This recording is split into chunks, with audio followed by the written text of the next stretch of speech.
Darkest Hour stars Gary Oldman as Winston Churchill, and this is quite arguably one of his greatest performances, if not the greatest performance Gary Oldman has ever done in his entire career.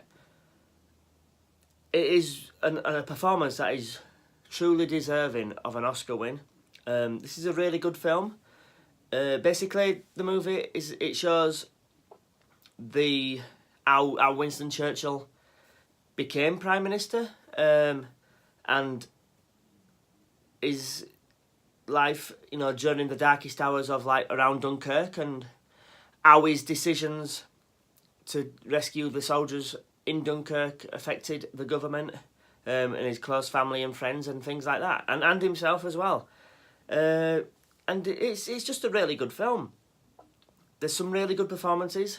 Kristen Scott Thomas, she's good as his wife, Clemmy. Lily James is really good as his personal secretary, stroke typist. I can't quite remember her name. I think it's something like Miss Layton. Can't remember her first name, but yeah, she's good in that. I do like Lily James. I've liked her in films I've seen before, especially Baby Driver, and she's really good in this. Ben Mendelsohn, I'm a real big fan of Ben Mendelsohn.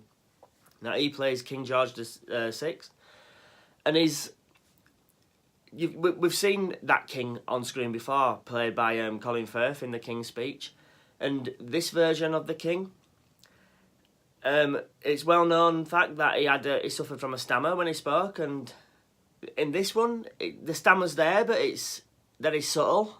It's not like a big part of the character. You can see that he's got the stammer, but it's a part of the stammer. It's a part of the character, and Stephen Delane, I think he's called, who plays Stannis Baratheon in Game of Thrones. He's really good as Viscount Halifax, the Foreign Secretary as well. And yeah, it's just really, really interesting film.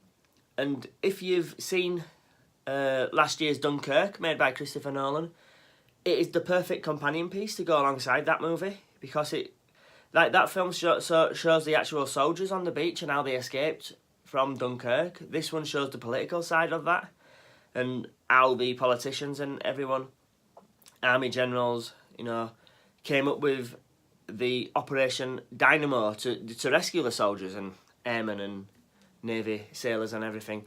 And yeah, it's just really good. It's just a really good companion piece to go alongside Dunkirk. Now, thinking of Gary Oldman's performance, this is one fantastic version of Winston Churchill. We've seen his performances before. Recently, Brian Cox played him in a film. I can't quite remember what that was called. And then there was a TV movie miniseries called Gathering Storm, and I think that was Albert Finney, and he was really good. But this is a brilliant performance by Winston Churchill, and only last week he won the Golden Globe for that performance, and I can really see him at least being nominated for the Oscar, Best Actor Oscar. If he doesn't get nominated, then it's a travesty. He could possibly win. In my opinion, he should win. Whether he does or not, that's another matter.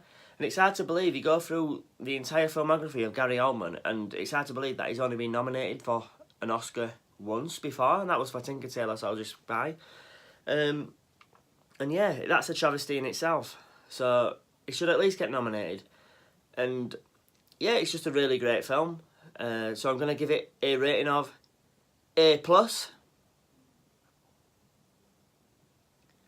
So that's a pretty good start to the year. First movie review of the year, 2018, and it's an A+ film. So let me know down below, guys, what do you think of this movie? If